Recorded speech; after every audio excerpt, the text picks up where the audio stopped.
Selamat pagi pemirsa, apa kabar Anda pada pagi hari ini? Senang sekali saya Ibnu Fadil dapat menemani Anda di Berita Kaltim hari ini. Sejumlah informasi penting telah kami siapkan untuk Anda dan berikut di antaranya. Kerusakan jalan Trans Kalimantan dari Kutai Kartanegara ke Kutai Barat semakin parah.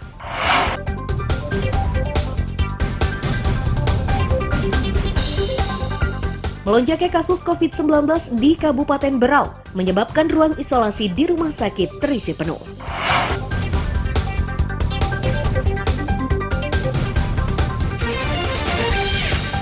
Vaksinasi di Balikpapan kian digencarkan setelah 80% pasien COVID-19 yang meninggal akibat belum divaksin.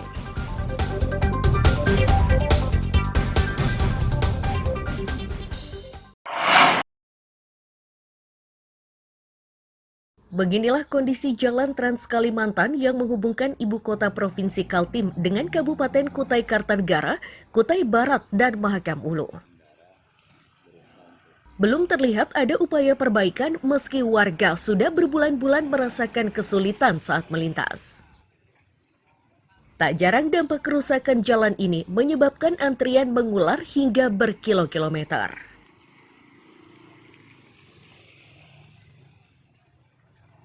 Sejatinya beberapa warga sudah berupaya mengurangi kerusakan dengan menutup jalan berlubang dengan tanah agregat atau tanah bercampur batu-batu kecil. Akan tetapi, upaya ini tidak bisa maksimal karena kerusakannya cukup panjang. Bahkan tidak hanya di wilayah Kaltim, kerusakan jalan ini terjadi hingga ke perbatasan Kalimantan Timur dan Kalimantan Tengah. Kita kan namanya kita punya kendaraan juga ya, kita lihat-lihat kan sementara jalannya rusak gini, kita juga lewat susah kan, nah itu jadi mau kita ya apa namanya Swasembada sendiri Pak? ya swasembada sendiri. Kalau Nah, saya enggak mengut bayaran ini, cuman ya saya apa yang penting ibaratnya mana ada yang beri ini Pak? enggak juga aku enggak terima juga, karena aku sembunyikan nanti ke ini kan kayak ini anak-anak aja yang ngambil, kasihkan sama anak-anak aja kan. Biasa kita naruh batu ini dari jam berapa Pak? Ini Nah, kalau aku kadang-kadang kalau untuk kerja di lain kan terus ini kan. Warga yang kerap mengantre hingga harus menginap di jalan rusak ini berharap pemerintah secepatnya melakukan tindakan dengan menutup jalan-jalan rusak ini dengan agregat maupun semenisasi. Warga sangat berharap karena jalan ini merupakan urat nadi perekonomian warga yang berada di Kutai Barat dan Mahakam Ulu. Amir Hamzah dan tim liputan melaporkan dari Kutai Kartanegara.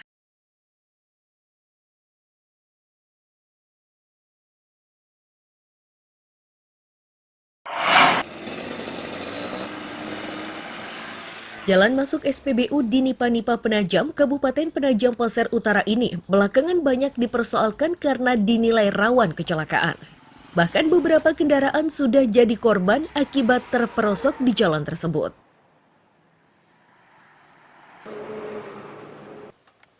Kerawanan ini pun diakui pengelola SPBU. Pengelola menyebut kondisi ini terjadi akibat pemangkasan lahan saat dilakukan pelebaran jalan. Pemerintah kabupaten yang berjanji memperbaiki jalan masuk SPBU terkendala operasi tangkap tangan terhadap Kepala Dinas Pekerjaan Umum. Sebagian penumpangnya kami kasih ruang di belakang untuk istirahat.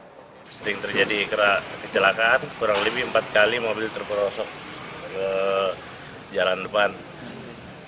Dan itu sebenarnya kemarin pertanggungjawaban pihak Dinas Pekerjaan Umum karena kesepakatannya seperti itu, berhubung kepala dinasnya tersangkut dengan KPK, jadi kami tidak tahu dari pihak pemerintah kelanjutannya seperti apa.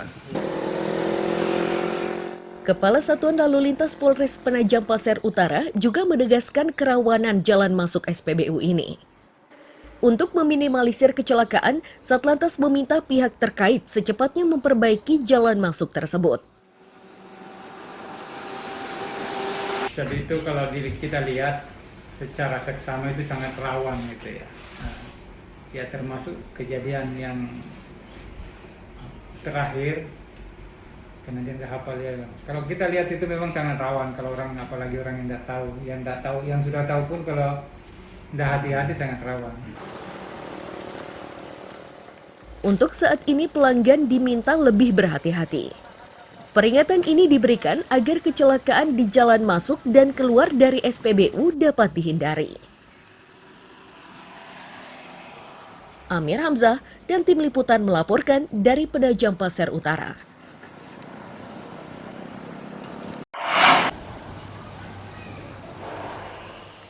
Truk Nissan bernomor polisi KT8534AJ inilah yang menabrak sejumlah kendaraan yang berhenti di lampu merah Simpang Muara Rapak, Balikpapan.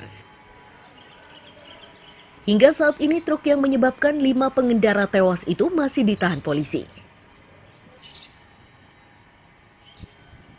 Meski sudah sebulan, namun polisi mengaku belum melimpahkan berkas perkara tersebut ke penyidik kejaksaan.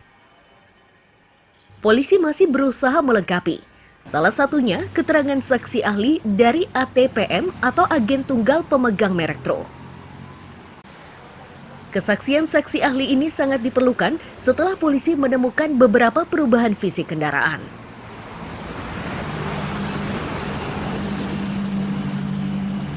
Kita akan dalami lagi, beberapa saksi akan menjadi saksi tambahan pada saat nanti penyampaian tahap kedua tersangka dan barang bukti akan kita sampaikan pada kejaksaan. Saksi tambahan itu siapa saja?